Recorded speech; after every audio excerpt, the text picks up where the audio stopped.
Welcome to VS99 news. Malkajgiri నియోజకవర్గంలోని వాణినగర్లో నిదానంగా ఏర్పాటు చేసిన టీవీఎస్ షోరూమ్ ని మంత్రి పొన్నం ప్రభాకర్ ప్రారంభించారు.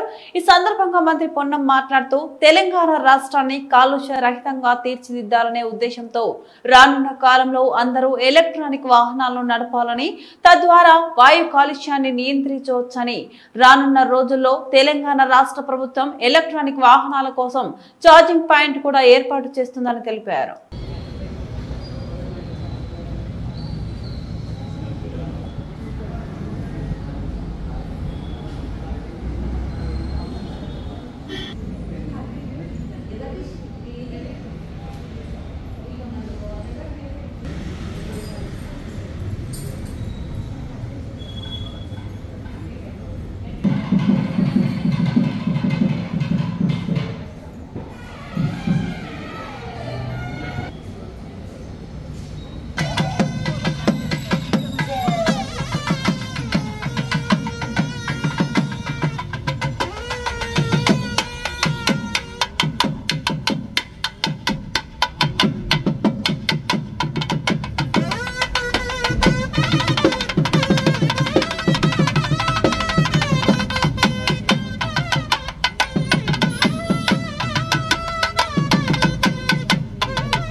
ఈరోజు మల్కాజ్గిరి ప్రాంతంలో ఇక్కడ టూ వీలర్ వాహనదారులకు అందుబాటులో ఉండాలని తెలంగాణ రాష్ట్రంలో మోటార్ ట్రాన్స్పోర్ట్ డీలర్ అయినటువంటి ఆదర్శ గ్రూప్ ఆఫ్ కంపెనీస్ ఎండి సత్యనారాయణ గారి ఆధ్వర్యంలో ఈరోజు ఇక్కడ టీవీఎస్ సుజుకి షోరూమ్ను ప్రారంభించుకోవడం జరిగింది.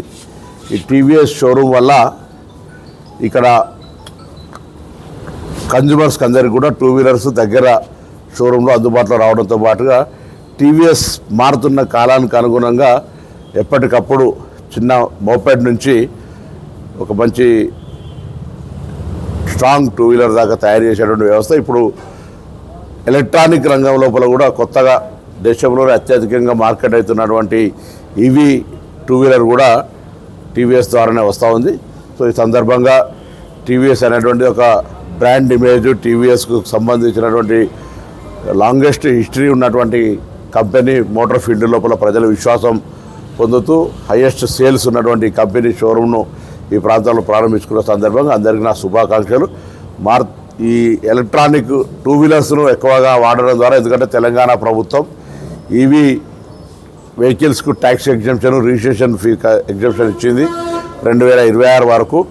దీనికి హైదరాబాద్లో పొల్యూషన్ను, హైదరాబాద్ వాతావరణ కాలుష్యం నుంచి రక్షించాలనే ఆలోచనతోటి తెలంగాణ ప్రభుత్వం ఈ విధానాన్ని తీసుకొచ్చింది. కాబట్టి నూతనంగా వాహనాలు కొనే వాళ్ళంతా కూడా కొంత ఛార్జింగ్ సెంటర్స్ రెడ్కో నుంచి ఏర్పాటు చేసే ప్రయత్నం కూడా జరుగుతూ ఉన్నాయి.